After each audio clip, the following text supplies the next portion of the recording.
Hey everyone, it's Brianna from Brianna's Bookshelf, and welcome back to my channel. 2025 has got me feeling reinvigorated and re-inspired to film some booktube content. So today we are going to be talking my favorite books of 2024, and I believe I have 10 here that I'm going to talk about. So these are just like the absolute best of the best. I read, I think it was like 112 books last year, I want to say. So obviously there's a lot to choose from, but these are all 5 stars, like would reread, would recommend to anyone, like the cream of the crop, the best of the best. So without further ado, let's just get into it. First up, we have House of Sky and Breath by Sarah J. Maas. This is book 2 in the Crescent City series. I read this at the beginning of 2024 and I was obsessed with it. As you can see, I did a lot of annotating, which was super fun. I haven't annotated a book in a while, and looking at this is really making me want to do that again because I just find it so satisfying how the colors go together, and there's like so many fun quotes that I can go back and look at. So anyhow, if you don't know what this series is about, it's following a girl named Bryce, and she lives in Crescent City, and it's like an urban fantasy. So they live in this fantasy world where there's fae and like kind of mer creatures and wolf people. Yeah, like a lot of different kinds of fantasy creatures, which is very fun, like not just the usual only fairies. We really get a wide variety, and there's also a lot of modern aspects to the story. So the characters like have cell phones, they live in like high-rise apartments, they go to the club. So it's really fun and different in terms of fantasy to other things that I have read. And it actually took me a little while to get into the first book in this series, but once I was into it, I was like in love. And I was also in love with this one. I won't really go over what happens in this one because I don't want to spoil anyone if you have not started the series, but it was amazing, iconic. I think maybe my favorite book in the series was this one. The third book, House of Flame and Shadow, is that what it's called? I think that also came out last year, and I read that one as well. And I did enjoy it a lot. I gave that one 5 stars, but like between the two, this is like the stronger 5-star. That one was like, it's 5 stars just because I love it and love the characters and like was excited to get back in the world. But this one was like, 5 stars. The plot was strong. Everything was great. Like I was obsessed. Amazing, iconic. Please read this series if you have not already. My next favorite was Emily Wilde's Encyclopedia of Fairies by Heather Fawcett. This is, I believe, a trilogy now, but I've still only read this first book, but I'd really love to read the others. It's a super fun fantasy series. We're following Emily Wilde, she's like a researcher of fairies, so she works in an academic setting, and she's sent from a university to go to this island where she's going to study the fairies that live there. And I think this is actually a really good book for like winter time because the island that she visits is like in the north, like kind of Scandinavian region almost. And so it's really cold, and there's all these descriptions of snow and like small villages and what the village kind of lore is, like what they believe about the fairies that live on this island. And yeah, she's going to study and take notes on how this community interacts with the fairies and then what she can observe about them on her own. She has an academic rival, which we just love an academic rival in books. Like, I just eat that shit up. Like, come on, it's amazing. So if you love academic rivals to maybe lovers, then I would recommend this book for sure. Her rival, his name is Wendell, and he shows up uninvited to this island to help her research. And she's like, Wendell, I don't need your help. Like, get out of here. I don't need you like stealing the show, because she always feels like he is constantly trying to steal her spotlight.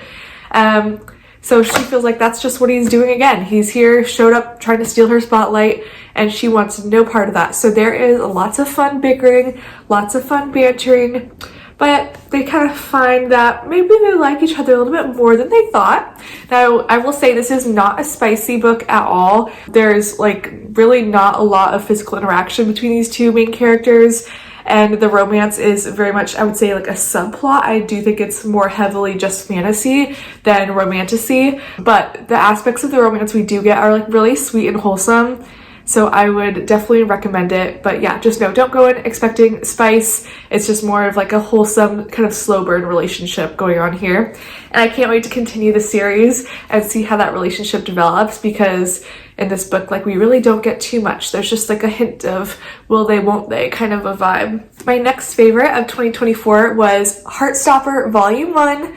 And I'm sure that you have probably heard of this if you watch a lot of booktube videos or watch a lot of book talk. This has been around for a while. This is a graphic novel series about Charlie and Nick, two boys in high school, and their love story.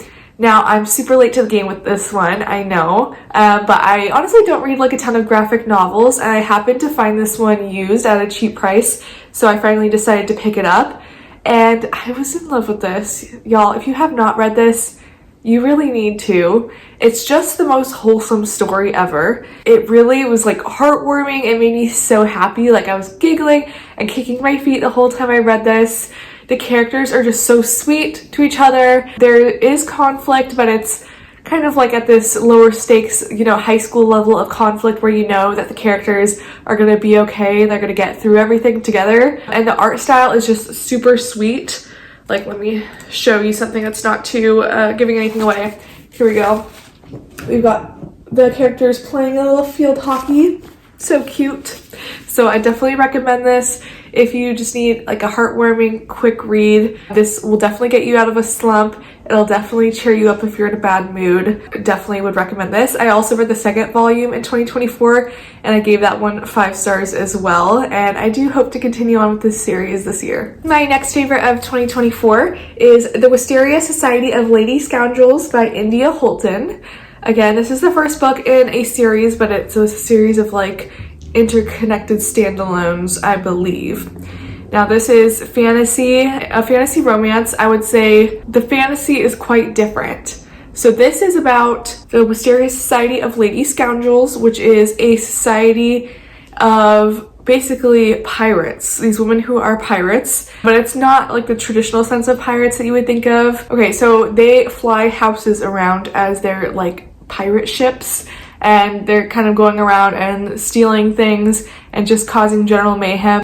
And the main character, Cecilia, she's part of the society. Members of her family are also part of the society. And as the book opens, she has an assassin who puts out a hit on her. So she has to avoid being killed by this assassin. And this is actually a big honor for her in the society. Like, you have not made it until someone wants to kill you, then you know, like, you've made it in the Wisteria Society. Like, you're someone to talk about, you're someone worth putting a hit out on, which is kind of funny. Basically, her assassin ends up being not who she thinks he is, but what you need to know is that it's really cute historical fantasy romance with a really badass main character, and it's just a ton of fun. Surprise, surprise, another fantasy series. Next, I have The Serpent and the Wings of Night by Carissa Broadbent. This is another first in a fantasy romance series. This one follows vampires, which is a fun kind of nostalgic vibe, except not, because this is not your early 2000s vampire story. This is way more high fantasy, I would say, with an in-depth world, different kingdoms, different types of vampires with different powers. And our main character is actually human. Araya is a human girl who has been adopted by the Nightborn Vampire King. So she lives in this vampire world and is actually raised by a vampire king, but she... Oh. Excuse any movement. My dog is trying to nest in next to me. So Araya, yes, she's human in this vampire world, and she ends up joining this like tournament basically to see who will be like the last one standing, who can survive this tournament. It's like a battle of magical and physical wills. There's like different challenges, and everyone else in this competition are vampires, but she enters and she thinks that she can win because she doesn't want to be human anymore. She's tired of being like locked away and forced to feel like she's constantly having to be protected, and like she's not safe in this world that she lives in. So she wants to become a vampire as well, and that's why she enters this tournament. While she's there, she ends up teaming up with another vampire who is one of the most dangerous ones in this whole tournament. And yes, they team up to try to win this competition together. It was super interesting. I'm usually not one for a tournament or challenge plotline in books. Like, that's usually not really my thing, but I felt like this was super well done. All of the challenges were different, and everything that was in between the challenges really kept my attention as well. So I've actually just picked up the second book in this duology, and I know there's like another duology, I think, in this world that is going to be coming out as well. So definitely keep your eyes peeled out for this series. All right, next up we have Fear the Flames by Olivia Rose Darling. Now, this is the indie published cover. You may have seen this book recently. Came out at the end of 2024, I believe, in a traditionally published format.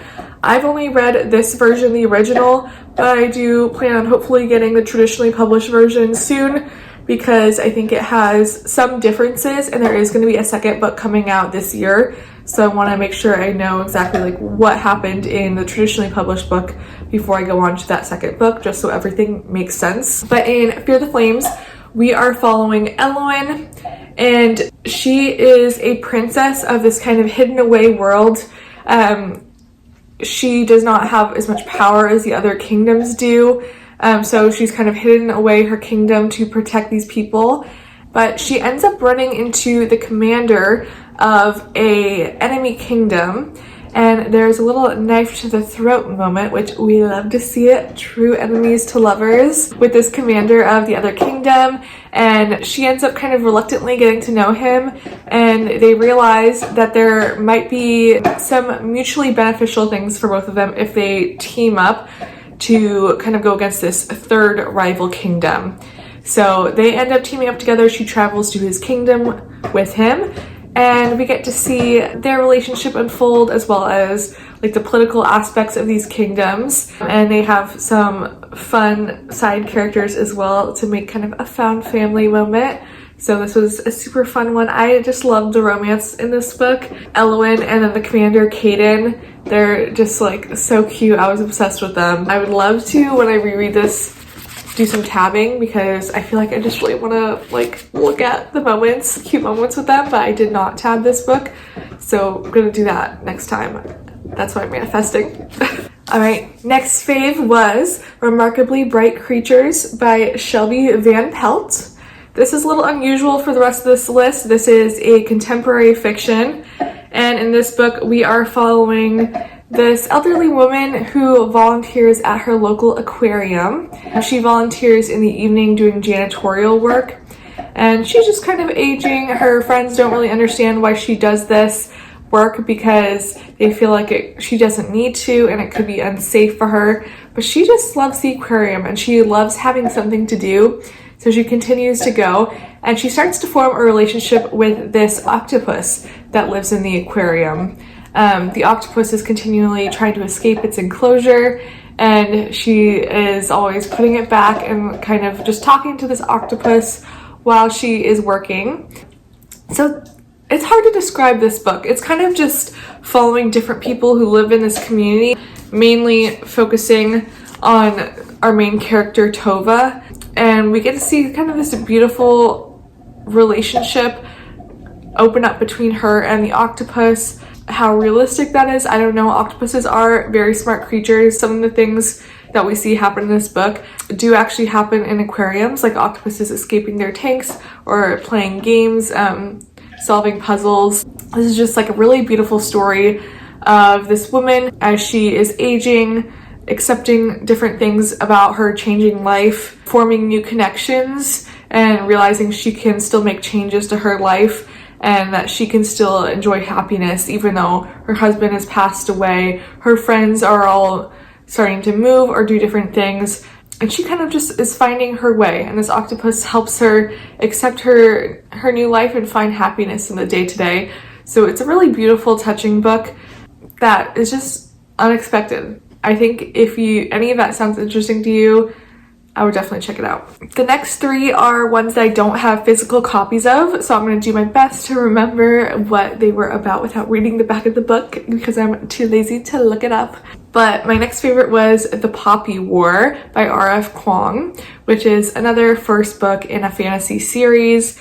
This is a high fantasy following a kingdom that has an opium problem. There's like literally a poppy war going on about the use of opium. There is magic in this world. It's very interesting magic, and this world, it was really just like kind of tough and stark compared to a lot of fantasy books I have read. Like, it's really just not fluffy or romantic at all. It's just like the harsh realities of this kingdom and war. And the main character, she ends up escaping her kind of life of poverty in this small village by passing these academic tests that allow her to go to a university where she will learn magic. And she spends time there learning this magic. She has to deal with the fact that all of the other students at the school look down on her for coming from this village of poverty, where most of the other students there are rich and were kind of bred almost for this life of becoming high-ranking officials in the military. And so she has to deal with these interpersonal relationships. She ends up, after she graduates school, she ends up joining a faction of the military that is kind of like lesser known, that deals more with this magic. And she goes to war. She helps this small group with their missions in part of this greater war. There's a lot of really interesting character dynamics. It's really heart-wrenching. There's a lot of really tough and sad moments, but it's honestly just such a beautiful and amazing book. Like, it really took my breath away, and I could not stop reading it. So I just cannot wait to continue the series. I think it's honestly gonna get even more intense, and I'm a little worried that the series is gonna destroy my life, but I will gladly let it do so. Another favorite of last year was Horror Movie by Paul Tremblay. This is one that I actually read as an e-arc that I got from NetGalley, so thank you to NetGalley and the publisher for supplying that. It was my first read by Paul Tremblay, and I absolutely loved it. It's following this man who was part of a horror film when he was younger, and it's this film that had accidents happen on set and it was never released, but there was only just small clips of scenes that ended up getting released to like YouTube later on. And this movie kind of has this lore about it where everyone who is in like the modern horror movie community knows about this movie. People are obsessed with it. People constantly rewatch these like little bits and pieces of scenes that are online available. And a director decides that they want to make a remake of this movie, even though the first was never released, because there's just so much hype around it. They want to capitalize on that. And so they asked the main character if he would be willing to be a part of the remake. So he joins this crew, and we're kind of following what's going on with the remake and their planning of making the movie. And then we're also getting flashbacks of what happened back on set. And it's just so good. I can't honestly describe why it's so good, but it's just like this cursed movie vibe that if you love horror movies, you're probably gonna love this. And the way that like the story unfolds and we gradually get to know more and more about what happened on set of the original movie, it's just so captivating to me. I honestly just loved it. I would highly recommend it if you are into horror books, and especially if you are a horror movie lover. Now, my final favorite of 2024 was Carrie, Soto is Back by Taylor Jenkins Reid. And like I said in my Goodreads review, only Taylor Jenkins Reid could make me care so much about tennis. In this book, we're following Carrie Soto, who was a former tennis champion. She holds the records for like the most matches won, something like that, for a woman in tennis. and she has since retired. She's a little older than folks normally are when they play professional tennis, especially for women. But there's this younger girl that comes on the scene that is gradually taking more and more Grand Slam titles, and Carrie starts to feel threatened, and kind of honestly all that she has in her life is tennis. So she decides that she is going to return to the sport because she cannot let anyone else beat her record of the most Grand Slam titles. So she asks her father, who is her coach, to come help her coach her again and prepare her to debut in the next season, come back or return to the sport. And we're just following her training tennis and her going back and playing in matches. Honestly, even just like the tennis matches were so captivating to me. I was like flipping the pages, like I had to know what happens, which is just crazy. Like I don't even really watch sports. Some can be fun, but I'm not that into tennis. So it was just like so addictive. The way that Taylor Jenkins Reid writes, I couldn't like look away from these tennis matches. It was insane. But yes, we're just following her and kind of her dealing with the fact that tennis is all she has in her life, really, and coming to terms with the fact that she may have to open herself up and bring like more relationships and just more into her life other than tennis. Alright, so that was it. Those were my 10 favorite books of 2024. Though I did love many more than that, so it's hard to narrow it down. If you're curious to see what other books I gave 5 stars in 2024, my Goodreads account is linked below if you want to check that out. And hopefully I will be making some more videos this year, so I hope to see y'all soon.